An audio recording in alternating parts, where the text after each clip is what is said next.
Paz do Senhor, catedral. Não, tá fraco. A paz do Senhor, catedral. Eu já vi pregador tacando fogo na igreja, mas é a primeira vez que eu vejo a igreja tacando fogo no pregador. Essa igreja é diferente demais. Glória a Deus, que alegria poder estar com vocês aqui essa noite, poder conhecer mais uma família de Cristo, mais um povo que vai morar no céu. Minha gratidão ao anjo dessa igreja, pastor Marcelo, obrigado, tá bom? Tenho acompanhado vocês, já era um desejo do meu coração poder estar aqui, pisar nessa geografia profética, e aprove ao Senhor que nessa noite nós pudéssemos estar juntos. Deixo aqui também minha palavra de gratidão e admiração ao príncipe de Deus, pastor Clésio de Araújo. É um paizão aí para muitos pregadores, é um príncipe de Deus, e eu reconheço tudo que Deus tem feito na vida e no ministério dele. Louvar a Deus também pela vida do pastor Jackson. Deus abençoe. Essa igreja tem muitos pregadores, irmãos, nem precisava nos convidar, mas de forma generosa nós temos tido uma oportunidade. Obrigado, tá bom? Deus abençoe vocês. Faço-me acompanhado do Pedro, que é um amigo que Deus tem me presenteado, tem caminhado comigo aí. Muito bom estar com o Alex também. Deus abençoe, tá bom? Continue te abençoando. Se tudo der errado, você volta aqui, canta de novo, e eu tenho certeza que nós seremos abençoados. Evangelho de Mateus, capítulo de número 27. Evangelho de Mateus, capítulo de número 27, versículo de número 62. Deus abençoe vocês. Vai para onde, Samuel? Ah, tá. Quer beber uma... Quer beber uma água? Vai lá, varão. Vai lá, varão. Vocês podem ir lá. Que isso, gente. Deus abençoe. Vai lá, varão. Vai lá no banheiro. Mateus capítulo de número 27, versículo de número 62. Mateus 27, 62. Quem achou diz amém. Amém. E no dia seguinte, e no dia seguinte, e no dia seguinte, e no dia seguinte. Pai, nós te agradecemos, Senhor, pelo privilégio que temos de estar na tua casa essa noite, para glorificar, para exaltar, para engrandecer o teu nome. A palavra é tua, a igreja aqui reunida, ela pertence a ti, e nós estamos aqui porque te amamos, Senhor. Que mais uma vez o teu Espírito tenha liberdade em passear na Catedral da Família essa noite, salvando, curando, libertando, restaurando, fazendo aquilo que apraz ao teu coração. Amarra-nos no teu altar. Leva, Senhor, a nossa mente cativa a ti e resgata tudo aquilo que nós perdemos com o passar do tempo. Fica conosco até o término desse culto, e nós prometemos tributar a ti toda a honra, toda a glória e todo o louvor para sempre. Amém e amém. Glória a Deus. Podem vos assentar em nome de Jesus. Olhe para cá, redobre sua atenção, me presta a sua mente aqui por alguns segundos. Eu prometo ser breve, mas eu quero ser fiel àquilo que o Espírito de Deus já comunicou ao meu coração para essa noite, para esse culto, para esse momento. Jesus viveu muitos momentos desafiadores na sua vida. Talvez um dos maiores momentos tenha sido a cruz do Calvário. Apesar de nós sabermos que ele veio para esse propósito, com esse objetivo, a gente não pode romantizar esse momento. Foi doloroso demais, o sofrimento foi real, e Jesus passou por esse processo por amor a nós. Mas talvez, eu acredito, que um dos maiores desafios que Jesus teve não foi a cruz, mas talvez um dos maiores desafios que Jesus teve foi explicar acerca da cruz. Eu digo isso porque Jesus era judeu, os seus discípulos eram judeus, e Jesus pregava aos judeus.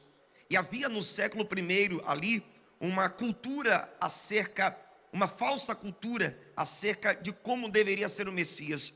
Os judeus não esperavam um líder religioso, eles esperavam um Messias político. Eles esperavam alguém que arrancaria Israel do domínio de Roma e devolveria para eles o apogeu, como nos tempos de Davi, como nos tempos de Salomão. Até porque os judeus não acreditavam que precisavam de salvação. Eles já acreditavam que estavam salvos somente por terem nascido judeus. E talvez esse foi o maior desafio de Jesus: explicar para os seus discípulos a cruz, explicar para eles que ele precisava morrer. E Jesus sabia que essa conversa não poderia ser falada em qualquer momento, não poderia ser tratada em qualquer momento.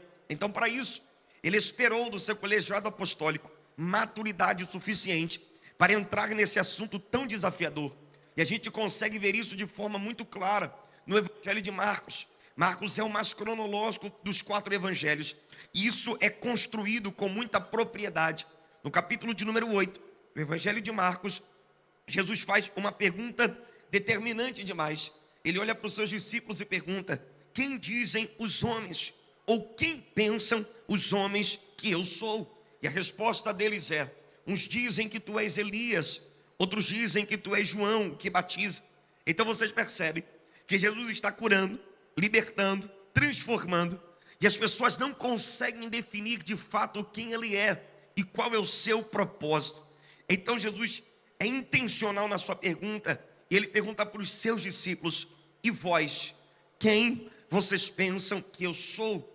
Uma coisa é quem está lá fora, que não anda comigo, que não caminha comigo, não saber quem eu sou. E vocês, que estão perto de mim, que têm tempo de mesa, de qualidade, que viajam comigo, e vocês que são meus discípulos, quem vocês pensam que eu sou? E a resposta de Pedro parece que alcança o objetivo de Jesus, porque Pedro responde: tu és o Cristo, o Filho do Deus vivo. E é por isso que em Marcos capítulo de número 8, o escritor usa uma expressão extremamente importante. O texto diz: e dali em diante, ou seja, esse foi o marco zero. É quando Jesus pela primeira vez, ele coloca as cartas na mesa e ele vai explicar que ele precisa morrer. Eles estão indo para a Cesareia de Filipe e pela primeira vez, repito, pela primeira vez, Jesus vai falar isso de forma clara. Jesus abre o coração para os seus discípulos e ele diz: eu vou morrer. Quando Jesus compartilha essa informação, isso traz um choque, isso traz um desconforto no coração dos discípulos. Por quê? Porque muitos renunciaram carreira, profissão, renunciaram um propósito de vida para estar do lado de Cristo. Você conhece a passagem de Lucas capítulo de número 5. Pedro não seguiu a Jesus quando tudo estava dando errado. Pedro, ele decidiu seguir a Jesus.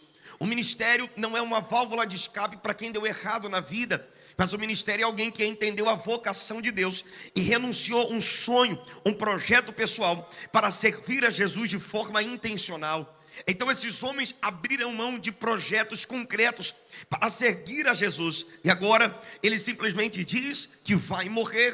E por mais que essa informação trouxesse desconforto, Jesus não para nessa informação, mas ele continua dizendo, ele diz: ao terceiro dia eu irei ressuscitar. Então ele diz que vai morrer, mas a informação não termina numa tragédia. Ele continua dizendo: ao terceiro dia eu voltarei à vida. Ele diz isso pela primeira vez em Marcos capítulo de número 8. Se você continuar seguindo a Bíblia Sagrada, em Marcos capítulo de número 9, eles estão na Galileia, e ao chegar à Galileia, Jesus fala isso pela segunda vez. Jesus toca nesse assunto pela segunda vez, e ele diz: eu irei morrer, mas ao terceiro dia eu irei ressuscitar. Em Marcos capítulo 10, pela terceira vez, eles estão subindo para Jerusalém. Será um dos momentos mais extraordinários de Jesus na terra, porque ele será reconhecido como um rei. E a impressão que tem é que Jesus está vacinando o coração dos seus discípulos, como se estivesse dizendo: não se impressionem pela aceitação das pessoas, não se encantem pelo que vocês irão ver ali. O meu reino, ele não é desse mundo. Eu irei morrer, mas ao terceiro dia eu irei ressuscitar. Você consegue entender que há um esforço da parte de Jesus para que esta mensagem ela fique muito clara no coração dos discípulos? Ele fala a primeira vez em Marcos 8, ele fala a segunda vez em Marcos 9, ele fala a terceira vez em Marcos capítulo 10. E por que Jesus, pastor, está sendo tão insistente assim? Porque quando começar o processo da crucificação, Jesus não quer que os discípulos estejam amedrontados nem traumatizados com tudo aquilo que eles irão ver. Mas o que Jesus quer é que no momento mais desafiador da sua crucificação, eles não fiquem com a imagem da cruz, mas eles fiquem com a mensagem revelada antes da cruz. E aí Jesus vai começar a demonstrar que por mais desafiador que tenha sido aquele processo, ele sempre esteve no controle de todas as coisas. Se você perceber, quando Jesus está ali na última ceia com seus discípulos, naquele momento de comunhão, ele vai deixar claro que Jesus está sendo traído, mas ele não está sendo enganado. Ele está sendo traído, mas ele sabe o que está acontecendo. Ele olha para os discípulos e ele diz: um de vocês é o traidor. O que ele está dizendo é: eu estou sendo traído, mas eu estou no controle de todas as coisas. Se você ler o Evangelho de João, você percebe que até o momento em que Judas sai da mesa, não foi definido por Judas, mas foi definido pelo próprio Cristo. Jesus olha para ele e diz: o que você tem que fazer, faze-o depressa. Ou seja, até a hora de sair da mesa, quem decidiu foi Jesus. Em outras palavras, Jesus estava dizendo: não precisa mais sustentar um personagem, não precisa mais estar nesse ambiente, o teu coração não está mais aqui. Então o que você tem que fazer, levanta e vai fazer. O que Jesus está dizendo é: eu estou no controle de todas as coisas. Ele sai dali, conduz os discípulos até o Getsemane. Quando ele chega ao Getsemane, enquanto os discípulos estão cochilando, estão dormindo, os soldados estão vindo em direção a Jesus. E naquele ambiente de tensão, Pedro, tentando resguardar a vida do mestre, puxa uma espada e corta a orelha de Malco. Naquele momento de tensão, de desespero, Jesus restitui a orelha daquele homem, como se estivesse mandando uma mensagem: Pedro, se eu quisesse me defender aqui, eu não precisaria de um pescador armado me defendendo, mas o meu Pai mandaria anjos aqui agora e me arrancaria desse lugar. Eu não estou fugindo do meu propósito, eu estou no controle de todas as coisas. É desconfortável, é doloroso, mas eu ainda estou no governo, eu ainda estou no controle. Ele sai dali, ele é conduzido até a casa de Anás e Caifás, e diante daquela casa ele vai passar por um tribunal esse ilegal, imoral, porque Jesus deveria ser julgado pela manhã e ele é julgado à noite. E naquele ambiente de tensão, algumas testemunhas vendidas começam a tentá-lo para que ele blasfemasse, e ele, em silêncio, ele fica naquele ambiente. E sabe qual é a mensagem que ele está mandando para aqueles homens?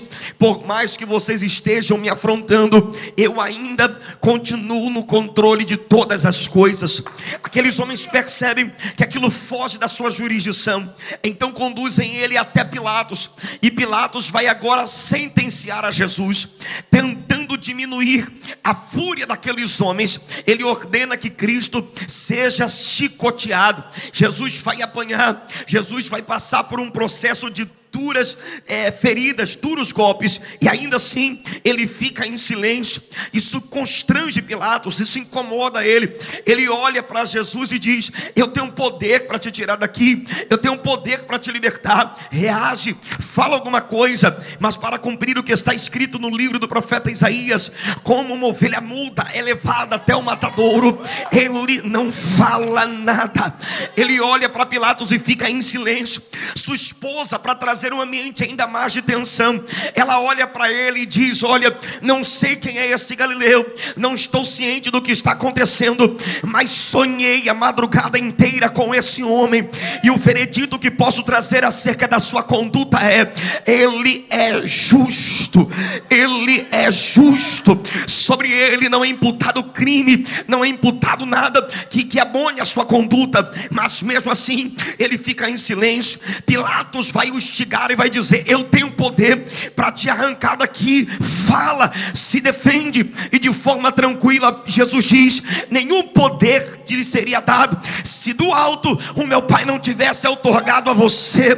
Ou seja, você pensa que você está no controle, mas eu continuo no controle de todas as coisas. Oh, glória a Deus.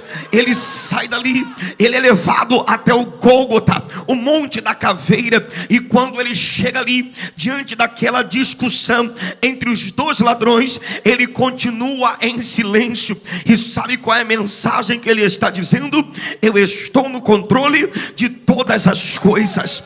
Entre os dois ladrões, pastor Jackson, a Bíblia diz que ele diz: tenho sede.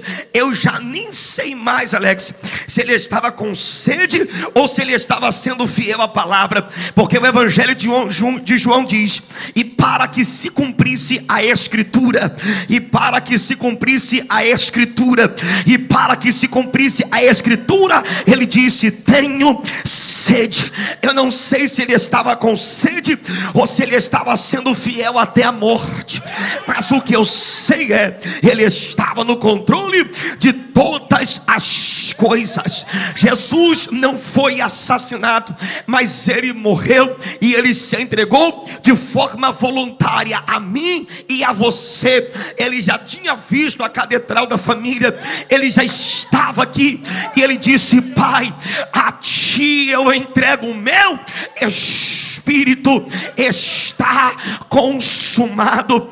Quando Jesus morre, a terra sente. Quando Jesus morre, a manifestação do unigênito de Deus começa a acontecer. Se a mídia estiver comigo, prega comigo, porque eu acho que a Bíblia prega por ela mesma e pouco depende da minha aplicação. Evangelho de Mateus, capítulo 27, versículo de número 50. Capítulo 27, versículo 50. E Jesus, clamando outra vez com grande voz, rendeu o Espírito.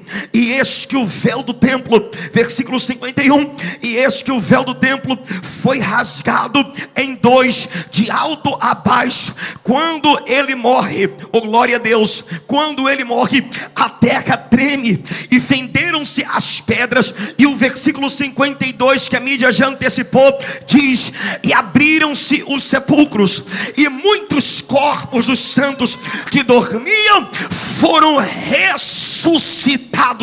Versículo 53, eu não sei se você entende a profundidade disso. E saindo dos sepulcros, depois da ressurreição dele, entraram na cidade santa e apareceram a muitos. O impacto da morte de Cristo foi tão grande que os sepulcros se abriram, os mortos voltaram à vida e entraram em Jerusalém, andando e caminhando. O que Jesus estava dizendo é: isto não é o final, isto é o começo. Aqui não é o término, aqui é o começo. Quando Jesus morre, pastor, a terra treme, o céu escurece, os soldados começam a se questionar: será que ele era de fato quem disse que era? Será que ele era o Filho de Deus? Será que ele é o unigênito de Deus? Enquanto todos estão perplexos, enquanto todos estão distantes, nesse momento, o que Jesus espera? Que por mais que a multidão estivesse enlutada, por mais que Marta e Maria estivessem enlutada, por mais que Maria, mãe de Jesus, estivesse enlutada, esse momento não era um momento de choro, não era um momento de lágrimas, não era um momento de luto, mas agora é um momento de comoção, um momento de reunião. Pelo menos Pedro, Tiago e João deveriam se reunir, e a pauta da reunião deveria ser: qual é o cardápio? Que cardápio? Ué, se ele morreu como disse que morreria, então por certo ele ressuscitará como disse que ressuscitaria. Vamos fazer o que para o homem comer quando ele voltar? Aonde que a gente recebe ele? Qual é o lugar? Vamos contratar um buffet, fazer um peixinho na brasa que o mestre gosta? Como vai ser isso? Agora não era um momento de desespero, agora era um momento de alinhamento, porque Jesus foi cirúrgico. Em Marcos capítulo 8, em Marcos capítulo 9, em Marcos capítulo 10, por 3 vezes ele falou exatamente desse momento: eu vou morrer, mas ao terceiro dia eu irei. Então agora era para a esperança estar acesa no coração dos discípulos. E aqui eu termino. Se você olhar para Mateus, olhar para Marcos, olhar para Lucas e olhar para João, a última vez pastor Jackson, que os discípulos aparecem a última vez que eles são mencionados são no Getsemane. Depois, eles só são mencionados de novo quando Jesus ressuscitou, quando Jesus já estava vivo. Nesses 3 dias, pastor, que ele estava morto, nenhum evangelista cita eles, com exceção de Pedro, Tiago e João, que ainda aparecem em momentos pontuais. Pedro ainda aparece negando a Cristo 3 vezes, e João é o único discípulo dos 12, tirando Judas que se matou, dos 11, ele é o único dos 11 que está na beira da cruz, que foi para o momento da crucificação, e é a ele que Jesus diz: mulher, eis aí o teu filho, filho, eis aí a tua mãe. Foi a ele que Jesus conferiu a responsabilidade para cuidar da sua mãe. Com exceção, os discípulos não aparecem mais em cena. E sabe por que nenhum evangelho narra a eles? E William Hendricks se diz que o que eles fizeram foi tão irrelevante que não foi nem escrito nas Sagradas Escrituras. Isso significa, Alex, que eles ficaram mais impactados do que viram do que deveria. Enquanto Pedro, Tiago e João estão perdidos no que está acontecendo, o versículo 62 diz: e no dia seguinte, vamos junto? Mateus 27, 62 foi o texto que eu li. E no dia seguinte vai haver uma reunião, e essa reunião não vai partir dos discípulos, não vai partir de Pedro, Tiago e João. Se puder, projeta para a gente na tela. Mateus 27, 62. E no dia seguinte, 62, passa agora um pouquinho para frente, por favor. É o dia depois da preparação. Isso. Reuniram-se quem? Pedro. Reuniram-se quem? Tiago. Reuniram-se quem? João? Não. E no dia seguinte vai haver uma reunião, Jackson. De quem? Dos príncipes dos sacerdotes e dos fariseus, na casa de Pilatos. Enquanto no outro dia os discípulos estão perdidos acerca do que está acontecendo, no dia seguinte os homens que fomentaram no coração da multidão: crucifica Cristo, pode deixar o texto na tela, crucifica Cristo e solte a Barrabás. Esses homens não celebram, esses homens não fazem festa, esses homens não vão para casa de veraneio, mas eles acordam cedo, batem na casa de Pilatos. Os sacerdotes, os fariseus se reúnem ali, versículo de número 63. E qual é a pauta da conversa? E qual é a pauta da reunião? Está no texto. Nos reuniram dizendo: Senhor, lembramos-nos de que aquele enganador, se referindo a Jesus, disse, vivendo ainda, que depois de 3 dias ressuscitarei. Enquanto Pedro, Tiago e João estão perdidos na geografia, estão perdidos no cronograma, os homens que fomentaram a multidão: crucifique a Cristo, solte a Barrabás. Os homens que financiaram as moedas de prata bateram na casa de Pilatos e disseram: eu me lembro de que enquanto aquele homem estava vivo, ele disse que ao 3º dia iria ressuscitar. Eu não sei quantos cultos você já frequentou na Catedral da Família, e não sei mais quantos cultos será necessário para você entender o que Jesus já está batendo na tecla há muito tempo. Mas eu vim aqui dizer que enquanto meia dúzia de crente está perdido no que Jesus falou, o adversário das nossas almas está dizendo: ela está procrastinando, ele está maratonando série, ele ainda está preso em jogos, ele ainda não tem hora para dormir, para acordar. Mas eu me lembro do que ele disse, e por mais que eles estejam distraídos, eu estou trabalhando para poder impedir uma promessa de acontecer. Eu não sei o que Jesus falou, mas mesmo que você não leve a sério, Satanás está levando. Então você tem 2 opções: ou você se posiciona no que Jesus falou e começa a entender que ele não está brincando, ou o inferno vai te atropelar. Você que acha que ele não quer te dar essa empresa, você que acha que ele não quer te fazer um pregador, é você que acha que não vai casar, mas o diabo disse: eu me lembro que ele falou.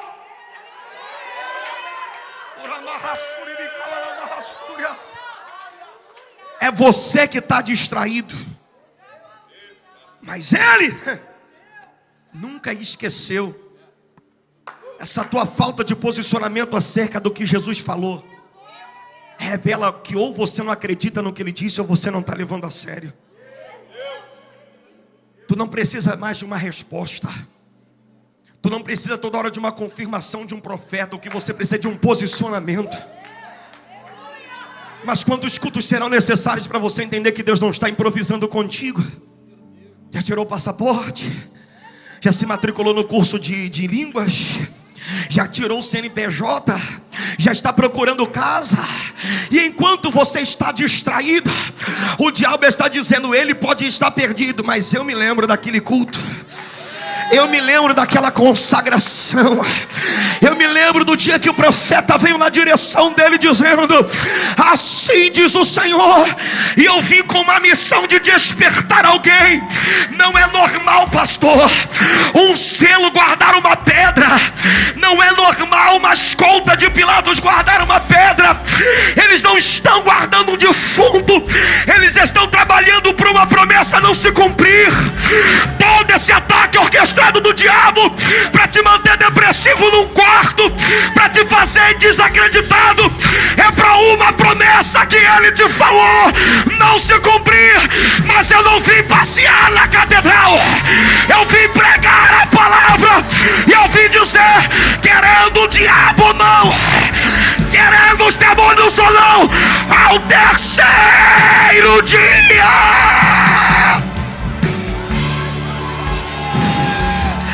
a pedra dele vai rolar.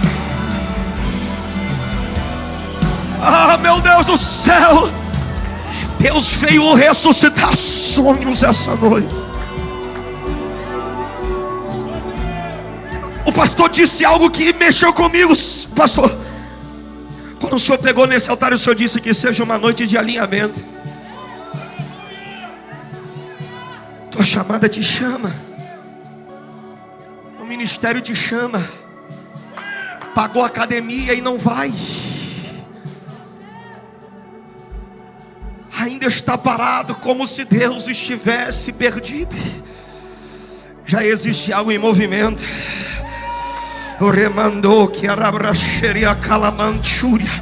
Se enquadre no querer de Deus. O terceiro dia está chegando e não há tempo para ficar com dúvida do que ele te falou. Se enquadre no querer de Deus. Já existe, Alex, algo em movimento. Vai esperar acontecer para começar a acreditar? Não. Depois você vai ter que fazer um pix, Pedro, para o pessoal da mídia. Mas eu vou perturbar vocês de novo, porque eu acho que a Bíblia prega por ela mesma, pastor, e pouco depende da minha aplicação.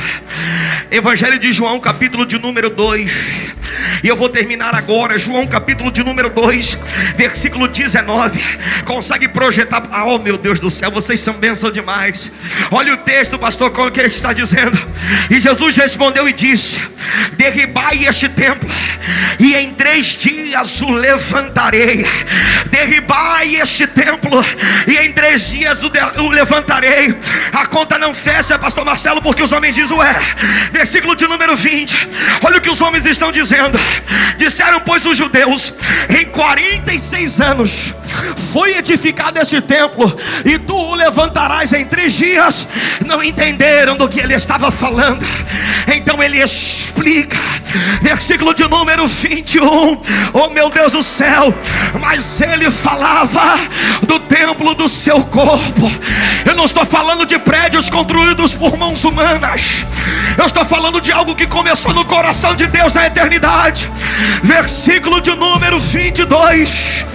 E quando ressuscitou dos mortos, e quando ressuscitou dos mortos, e quando ressuscitou dos mortos, Alex, e quando ele andou, e quando ele ressuscitou, e quando ele disse: toca, Tomé, aqui estão as feridas. Só quando ele ressuscitou dos mortos, aí os discípulos, pastor Jackson lembrou: ah, ele disse isso. Foi isso que ele disse: vocês estão atrasados. Vai esperar eu ressuscitar para lembrar do que eu falei. Os fariseus lembraram no dia seguinte. No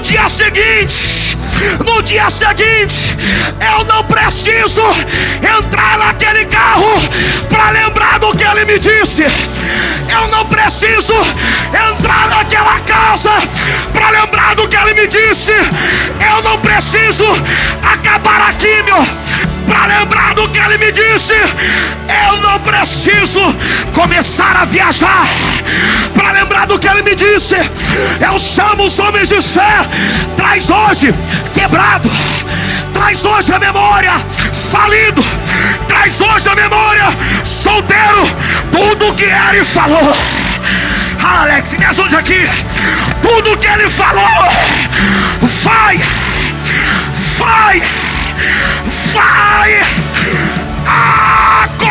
acontece.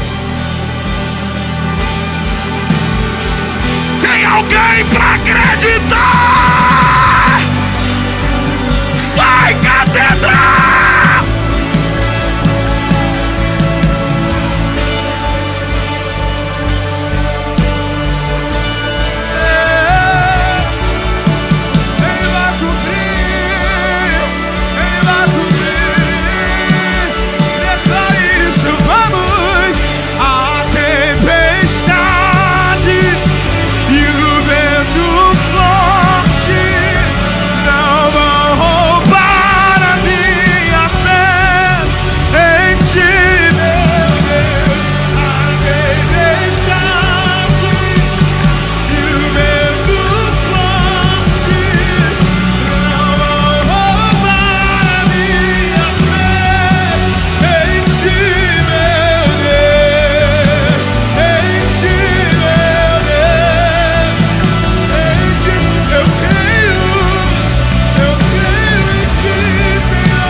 Olhe para cá.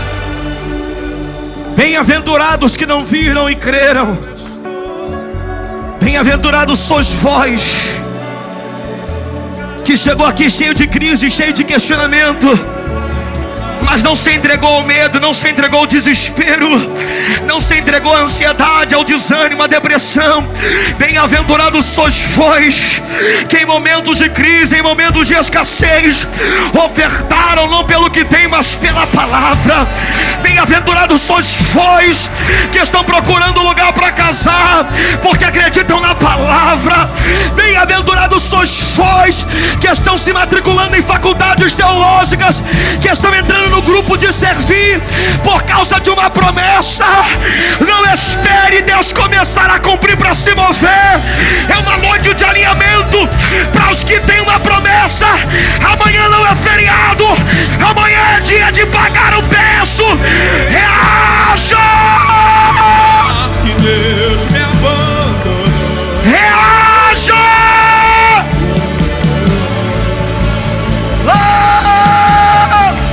Eu vivo pela fé e tenho Deus que estende a mão pra me levantar.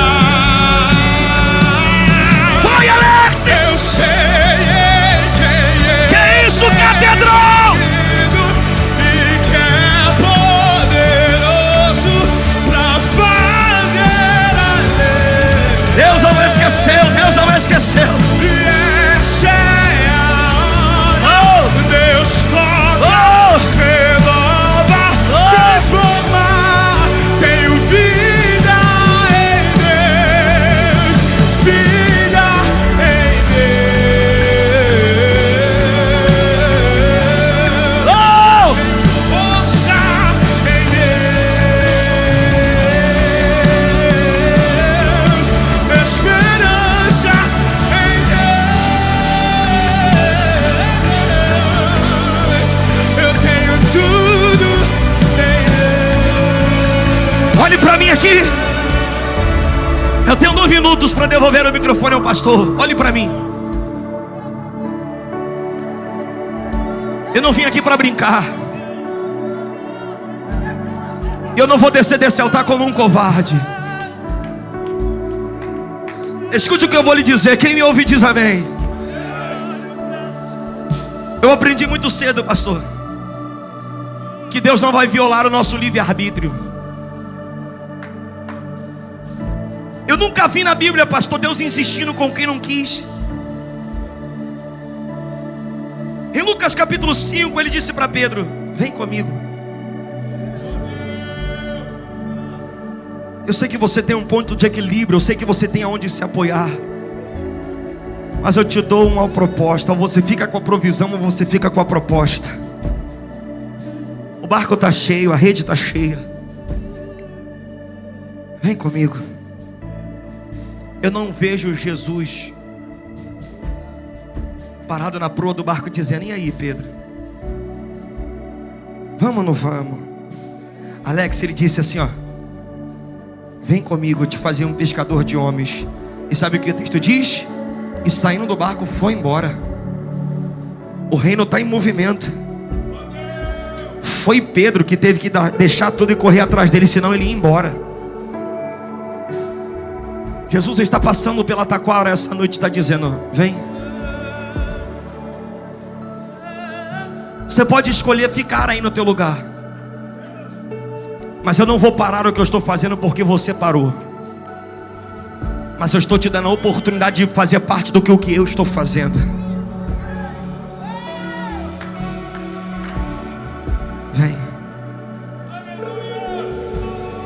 Tuas férias acabaram. O que eu prometi está de pé. Vem. Eu quero te dar 1 minuto para você tomar uma decisão, e eu devolvo o microfone ao anjo dessa casa. Se você se afastou dos caminhos do Senhor, ou se você ainda não entregou sua vida a Cristo,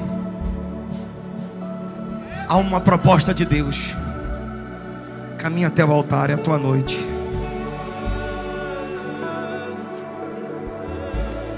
Afastado ou não evangélico, caminha ao altar. A primeira vida está vindo, cadê a segunda? Caminha até o altar. Segunda vida está aqui, cadê a terceira? Vem em direção à palavra. Afastado ou não evangélico, vamos embora. Caminha até o altar. Acabou tuas férias. Caminha até o altar, a terceira está vindo. Cadê a quarta? Vamos embora. Chegou a tua hora, chegou o teu momento. Eu quero a quarta aqui, cadê? Eu não vou descer desse altar como um covarde. Cadê a quarta? Caminha até o altar. Você tem 1 minuto. Vamos. Me ajude a pregar. Pergunta para essa moça, para esse rapaz: você quer? Eu vou contigo até o altar. Cadê a minha quarta vida? Caminha até o altar, vem.